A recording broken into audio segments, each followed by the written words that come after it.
Bismillah ar-Rahman ar-Rahim, Alhamdulillah, wassalatu wassalamu Rasulillah, Sallallahu Alaihi Wasallam. This is your brother Givar Oman. Why are some men attracted to trans women? And how is that coming from porn? How does the brain influence? What about identity? Are these men gay, or are they straight or bisexual? There's just so many questions that come from people. A lot of my clients now are suffering from attraction to trans people. Not just that, but watching trans porn and questioning themselves. Am I gay? Am I straight? Am I bisexual? What's going on? So many wives catch their husbands looking at these things. So many men travel to places such as Thailand to experience what are called lady boys. So many people are dealing with this to the point that recently transgender porn has been increased by 75% in terms of research online. People have been searching that key term. 75% increase within 1 year. What has led to this? Let us explore, inshallah, in today's lecture from Positive Science Psychology, this point. A sister messaged before and asked, my husband is committing sin with a transgender woman or man, whatever you want to call it. And he is fighting himself in this fitna. He's watching that kind of porn. I want to divorce him. I cannot stay with such a man. Please help me. So alhamdulillah, I've helped the sister. May Allah subhanahu wa ta'ala protect her. It was a very, very difficult case. But I've talked about this before, and it seems like it's only increasing. So it only makes sense for me to explore it more and to research it more. But if you like my content, guys, if you see value in what I do, alhamdulillah, please look into the description of this video and check out the links and support my dawah by making a monthly contribution. I can do more of these videos, have more independence, and focus more on research. But let's jump into this really, really important topic. So, why are some men attracted, though, to transgender women, especially in porn, in reality as well? And what does this mean about their sexuality? Now, I'm not bringing this up to normalize sin. Actually, I'm bringing this up to make people aware of it, to be careful. A lot of people think, no, bro, I'm born, I only like women. Even if I look into this stuff, it's not going to affect me. And that's how it starts. A lot of people just start with curiosity. Oh, let me click on this. This sounds weird. And what they don't understand is that arousal in the human brain is linked a lot of times to things that are taboo, things that shock you. That's just the way the brain works. So I'm not normalizing it. I just want you to understand what pornography is doing to the brain, why this specific attraction shows up, and what do researchers in general classify it as. We'll cover about 6 points, inshallah. So clarifying the terms, and then how the porn has made trans content mainstream, which is a big problem because it's propaganda and it is conspiracy, 100%. It's done on purpose. Then we're going to look into what porn does to the brain, which we've talked about many times. Then pathways that lead men to interest, in this kind of interest. And then 5, the question, are these men actually gay? A lot of sisters, wives have caught their husbands and they are coming to me for counseling, sending questions saying, is my husband gay? And 6, what's changed over time and why it matters.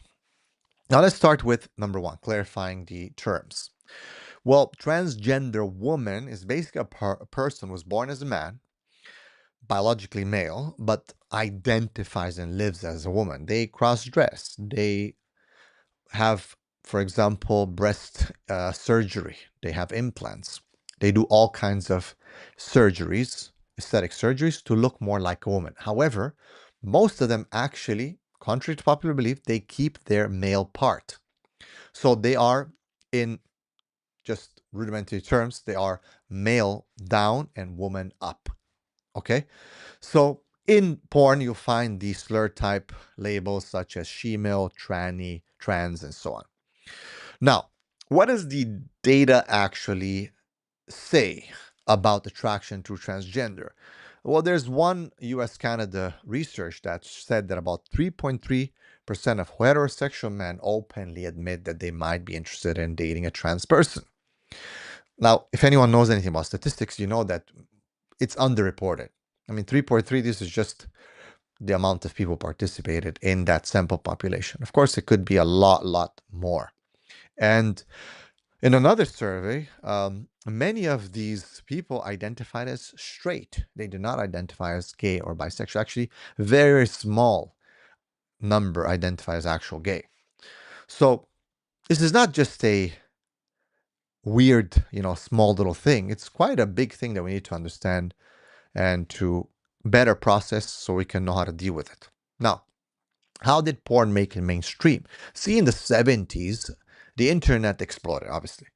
80s and then 90s, but once the internet exploded, sorry, later, not in the 70s, but the term came about, trans porn, at that time with tapes. Sorry, not the internet. Later in the 90s, it started catching on internet. But the label trans porn exploded in the 70s. And there was academic work on trans pornography that shows that it was transformed from a fringe niche to a mainstream category of straight porn, actually, believe it or not. Straight porn, often featuring trans women with penises having sex with men, with regular men. There's one of the porn statistics that says again that in a single year there was a rise in 75% people searching trans porn, and these were mostly men. In 2018, the terms trans and transgender became on the top 5 terms who were searched, and most of these people identified as heterosexual. So the internet, free streaming, variety, all that, many people curiosity led to it becoming mainstream. Now, what does the porn do to the brain? Now we know that, well, porn basically rewires your brain. There's the infinite novelty effect. You're always going to find a new video, a new thing. It's going to keep you on the edge, but it's going to make you not want to go to something that's old and boring and vanilla. Escalation, right? That's what it's called. Over time, you're going to escalate now into more shocking elements, i.e., trans, right? So it starts with like just seeing women, men and women, then boom, all of a sudden, trans. Conditioning, okay? So I feel aroused when I see X and Y. But then if I see this, I don't like X and Y anymore. I like X and X. I like Y and Y. Now I like X, Y, Z, and so on. So that's conditioning. Your brain keeps being conditioning the more you watch it. What interests men? Why would men be interested in transgender women? It's weird here. This is probably the most difficult part of this lecture because a lot of people might just say, well, dude, these guys are just gay, right? Now, it's more complicated. While I did a lot of lectures on female sexuality and how women have a bisexual tendency in the modern world, where a lot of women, specifically visually aroused by women being intimate with other women, most women who are identifying as heterosexual, their brain would react to seeing female body parts, women and women engaging in intimacy. When it comes to men, quite strange, because a lot of the studies on visual cues showed that no matter what, men were mostly and pretty much very linearly attracted to women. So one of the things that has been discovered is that the attraction is to not the male part, but the femininity of some of these. I know it sounds a bit weird, but some of these men who are probably overcompensating for being even more feminine. In a world where a lot of women are very, very masculine, these so-called men who are trying to be women are really, really overcompensating. That's why you find when you deal with a person who is under this label, even under the homosexual label, you find them that they have very, very flamboyant behavior, the way they carry their hands, the way they take care of themselves, the way they round their speech and so on. It's very feminine, something that you will notice right away because their brain and their body and their personality tries to overcompensate on that side. So a lot of men report that they're kind of like feminine and they're attracted to the femininity, the makeup, the body shape, the behavior, sometimes sadly more feminine than the modern woman. I know it sounds weird, but that's what some men say. Studies also using psychological measures, they found that these men are aroused much more by the female image than by the actual male part, right? Now, in general, you'd be like, yeah, but guys are looking at a man's part. Yeah, but guys are used to looking at their own part. It's not a big deal if a man looks at another man's part, really, even though it sounds weird. But from a psychological perspective, putting aside just biases and so on, most men, they've seen their own thing. Most men handle it every day, either washing it or relieving themselves, whatever it is. Most men will be quite used to seeing it. So what these studies show that the man is actually attracted to the feminine part of that. Again, I'm not normalizing anything, but I'm just kind of telling you what they found. A lot of men just basically say, I like the femininity. Trans women are hyper feminine, while a lot of straight women, heterosexual women today, are quite masculine. All right. Now, we talked about, it's a learned fetish. Fetishization, objectification is, of course, part of porn and part of anything. But the question now is, which a lot of the women are asking, are these men gay? Well, once they start engaging, if it goes beyond just the visual, of course, even then, there's a high chance of this definitely not being considered straight. We can understand the feminine attraction and so on, but definitely there's a problem there. You can see, right? Now, I don't want to oversimplify or, but the reality is that men don't identify as gay who like these things. But let's understand those who go to Thailand, those who go to engage with ladyboys, if they actually do it, whether they're the giver or the recipient, I mean, that's a different story, isn't it? So if they don't, if it's just the visual cue and it's going according to that research, where they're just looking at the femininity, the hyper femininity, there can be an argument made, even though it's hard, obviously, for someone to just accept that, right?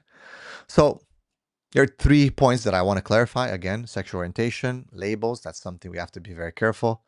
Okay, if a man calls himself straight but engages in gay behavior and gay type of stuff, then, well, you can, call yourself whatever you want to. It's what your behavior that defines you. Porn versus real life, of course, porn and real life are two different things. They are comparable enough, they're close enough in terms of to fool a lot of people, but they're very, very different. Okay. Some people just look, other people actively seek relationships with trans women, which definitely make them, in a sense, following more into bisexual, gay label. From a moral religious view, obviously, this is the behaviors. Forget about the label. The behavior. Islam looks at the behavior. Understanding what does it do to your brain and what does it do to you as a human being, as a believer. This is something that 100% is haram. 100% it will destroy you, destroy your fitra, your spirituality. Now, what changed over time, guys?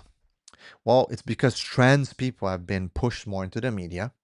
Trans porn is heavily marketed, and there's just globally a lot of trans awareness. So I would say that it's been actually, there's a conspiracy pushed to weaken men, part of the greater conspiracy, okay, to weaken men. And this is what it's led to. That huge conspiracy to weaken men, and men have fallen into it. Part of it is pornography. Part of it is just men have low testosterone, being more feminine, being more attracted to all kinds of different things. It has caused a lot of confusion, and I believe it's done on purpose. So, yes, curiosity sometimes is what defines a human being, but curiosity also killed the cat. A man has to be very, very careful. A woman has to be very, very careful not to go into these things, even if they're curious, and not to rely and be like, yeah, no, I'm straight. I was born this way. This can never change. Because in reality, yes, things can change very rapidly. And Shaitan is right there to make sure that he pushes this through. May Allah protect us. If you like the content I've released, please make sure that you subscribe, you like, share this video, and also click on the links in the description to support the Dawah. Become a monthly supporter to help me continue to create these videos and educate people around the world. Barakallahu fikum. Assalamu alaikum wa rahmatullahi wa barakatuh.